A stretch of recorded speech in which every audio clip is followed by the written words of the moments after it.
as a scheme to undermine the Third World. Marta Lamas, a campaigner for women's rights, explains. It was a way of seeing politically that Mexico belongs to the Third World, and what the Third World needs now, it's more population for him. A radical view. Yes, a radical future. And it was until his fifth year of mandate here that he began to change the policy of demographic control.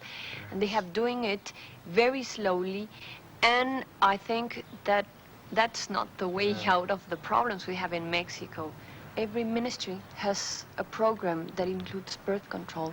The Ministry of Education, of Agriculture, of Health, they have special programs. Even the Department of Fisheries has a program that includes... Department of Fisheries? Yes, with the women of the fishermen.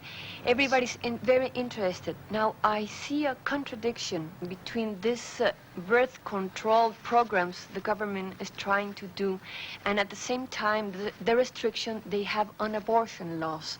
In Mexico, the only way to have an abortion if you have been raped, and if you have gone and given testimony before a judge, and afterwards you see you are pregnant, then you have the legal right to have an abortion, but only because of that, not even because of genetic malfunctions or with problems that a doctor can say that the baby is going to be blind or with a genetic disorder.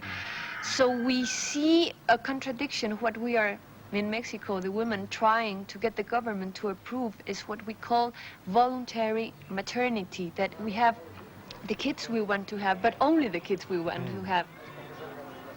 The present government of Lopez Portillo has mounted one of the most successful attempts at birth control in the Third World, with the result that some 40% of all women of childbearing age have been persuaded to use contraception. This is all the more remarkable as Mexico is one of the most fundamentalist Catholic countries in the world. Under the law, Pope John Paul could have been fined for holding an open-air mass in Mexico last year.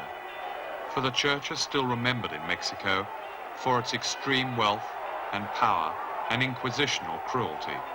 Relations with the Vatican were broken off 120 years ago and have never been restored. A priest or a nun who wears a clerical habit in public is breaking the law, and all churches are property of the state. But here again, this is all part of the mask of Mexico.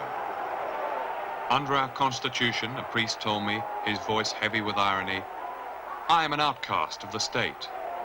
As he spoke, women came from their houses, dropped to their knees, and whispered, Padre. Forgive them, said the priest.